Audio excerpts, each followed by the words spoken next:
been achieved by fair trade?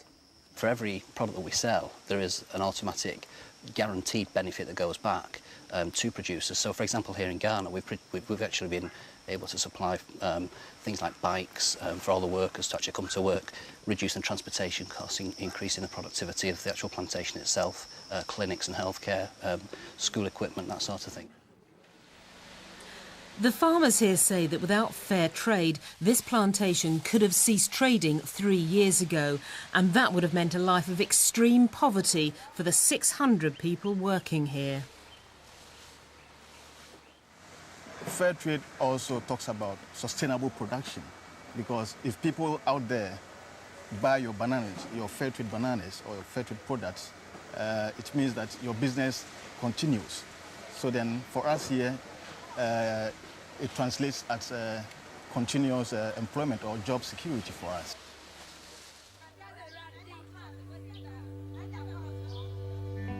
Despite my concerns about exactly how much money farmers like Alex receive from the sale of fair trade products, it was obvious that the system is making a huge difference to life here.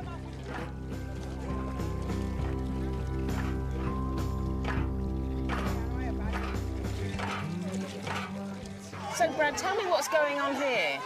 Well, these children, these people here are very excited by our visit, and they've come to show us one of the wells that Fair Trade Premiums actually has bought for them. There's around 500 people in this village. It's just one example of how fair trade can work and make a real difference, as you can see. And what sort of difference did this well make? How far did these people have to go to get to their fresh water before the well was built? Well, the well's been here for 3 years, and before then there was like a 3 or 4 mile walk down the road to a dirty stream, so that even when they got there and came back with the water, it was contaminated.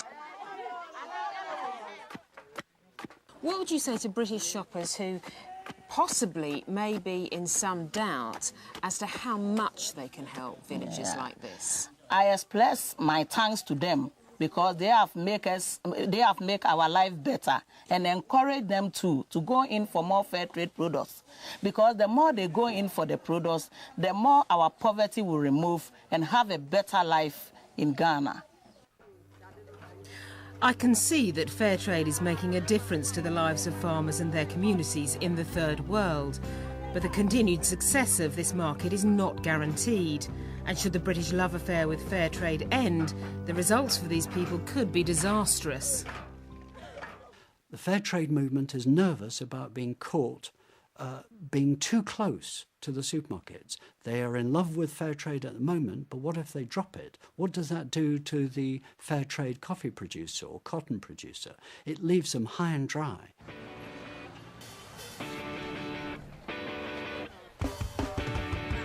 But it's out on the streets of the capital, Accra, that the real problems of poverty are only too evident. And all the fair trade products in the world can't solve this problem. When I visited this market, I was shocked to discover that the chickens and rice on offer were not local produce, therefore not benefiting the local economy. In fact, much of it began life thousands of miles away in America, Canada and Europe. The prices those farmers and producers charge for their produce is so low, even with transportation costs, no Ghanaian farmer can compete. So what's happening at the moment is that poor farmers that are just getting a kind of toehold in their own local market are being wiped out by competition coming in from subsidised products from Europe, by big companies that have had years and years to develop and to build up their technology and so on. And so those companies within poor countries are just never getting a fair chance. If an Irish rock star is allowed to quote Winston Churchill, I wouldn't say this is the end of extreme poverty, but it is the beginning of the end. Last year, the G8 summit held at Gleneagles was attended by some of the most powerful figures in the world. Prime Minister set very important goals for the industrialized world to meet, one of which is to help impoverished people on the continent of Africa. Its task to put in place promises that would see an end to world poverty by increasing aid, reducing debt and trade justice. That has been led with a great deal of dignity and with an enormous compassion and decency for the scandal of the thousands of people who die every day preventably in Africa. It was felt that the agreements made here would mean real changes for the world's poor. Africa and the poor of that continent have got more out of the last 3 days than they have ever got in any previous summit. But almost a year on, and it seems those on the front line are still waiting for some of those promises to be realised. Victoria Odongo campaigns for trade justice in Ghana. She sees firsthand how the current system is keeping the third world in poverty. So what does trade justice do for people here then? If you fight for trade justice, what does that mean? For trade justice, we mean that there should be fair trade. There should be equal playing field for the American rice farmer and the Ghanaian rice farmer, so that they can compete.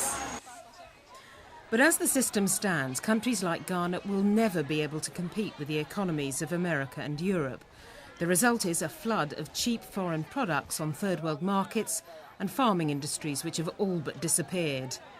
When I was growing up in the north, I remember there was this large rice mills, rice farms. They've almost killed the local industry. You don't find large-scale farmers. You don't even they hardly get rice even at the rice mills. It's killed the local industry. Despite the hype of last year's summit, the people who could change things simply haven't done enough. People such as Peter Mandelson. As the European Trade Commissioner, it's his job to fulfil those promises made about trade at the G8 summit. I think it's time that the EU really began to deliver. It's very hard. You hear a lot of blah, blah, nice talk, and then you look at what's happening at World Trade meetings, and actually the EU goes around bullying poor countries. It's not in anyone's interest to have such a divided world with so much poverty and growing anger in developing countries. And I very much hope that over the rest of this year, Peter Mandelson will really take those strong and bold measures that are needed to begin to break the stranglehold that we currently have on world trade. But will he? It's the last stop on my journey. Brussels. This is where the real power exists to change lives.